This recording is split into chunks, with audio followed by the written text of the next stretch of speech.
여러분, 지구와 가까운 이 붉은 행성을 아시나요? 네, 화성입니다. 이 화성은 제주도와 닮은 점이 있어요. 무엇일까요? 힌트는 화성의 표면에 있는 암석이에요. 짜잔! 바로 현무암이랍니다. 지금부터 돌문화공원과 함께 제주도에 많은 이 현무암에 대해서 자세히 알아볼 거예요.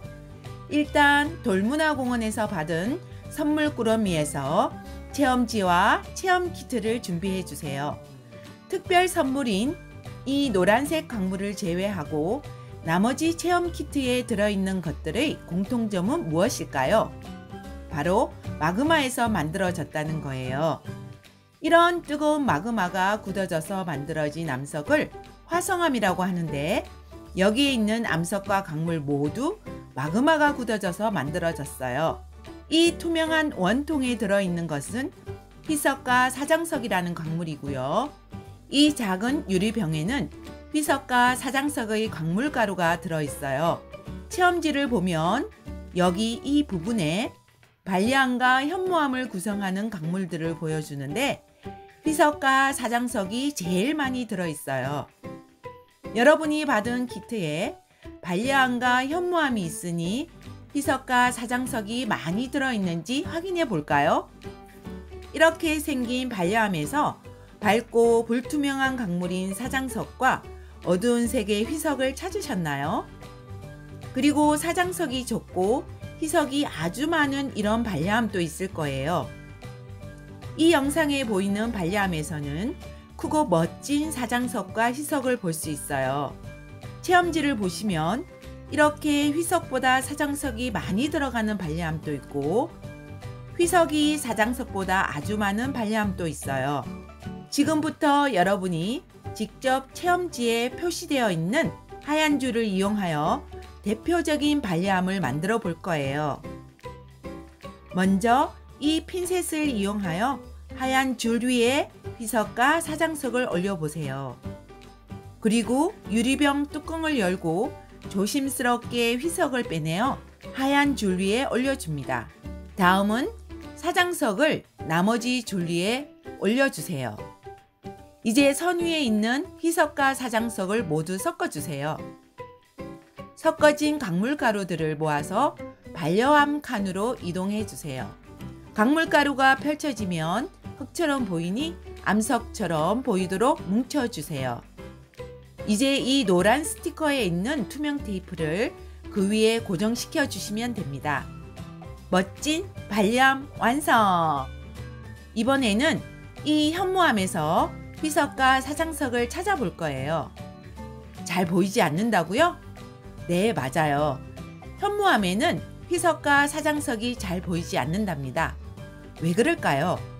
현무암에 있는 이 구멍들은 광물 입자가 아니에요. 마그마가 지표 가까이 분출할 때 마그마 속에 있던 가스가 팽창하여 생긴 가스의 자리이고요.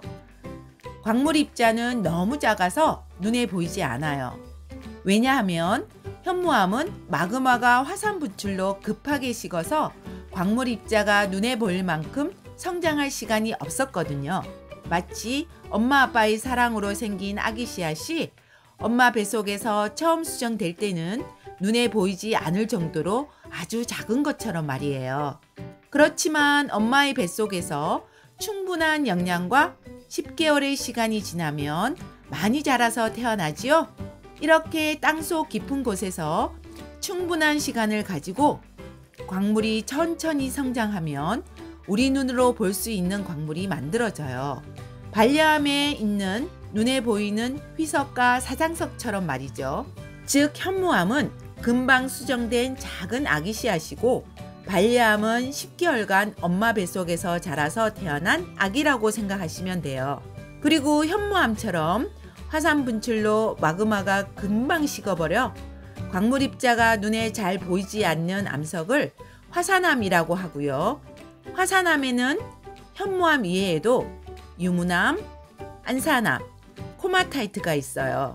그러나 광물 입자가 눈에 보이지 않는다고 광물이 없는 것은 아니에요. 이렇게 평광현미경으로 확대하면 현무암도 수많은 광물들로 이루어진 암석이라는 것을 알 수 있어요.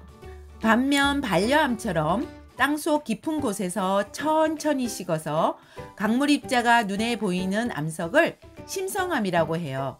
심성암에는 반려암 이외에도 화강암, 섬노암, 감남암이 있어요. 눈으로 보이는 광물들은 이렇게 평광현미경으로 확대하면 더 크고 아름답게 보인답니다.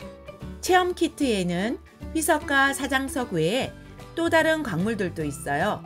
휘석보다 연한 이 어두운 색 광물은 각섬석이고요. 연두빛의 이 어두운 광물은 올리브 열매의 색깔에서 이름을 따서 영어로 올리빈이라고 하는 광물이에요.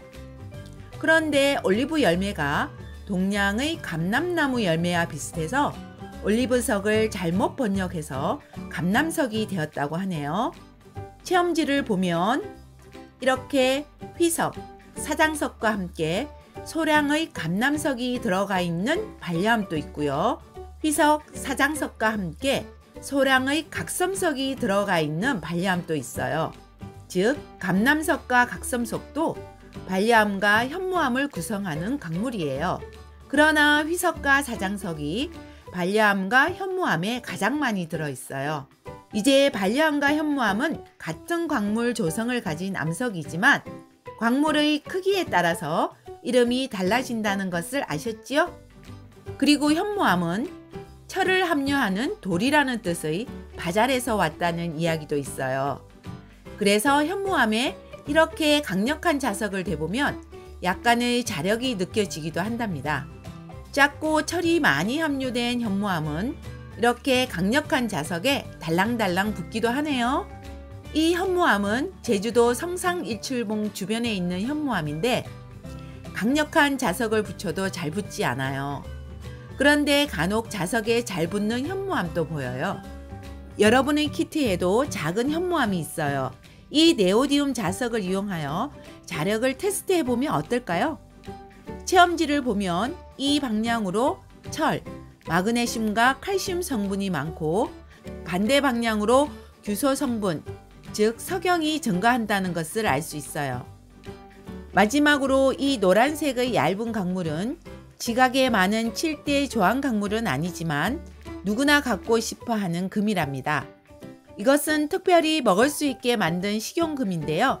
재미로 살짝 먹어볼까요? 잠깐!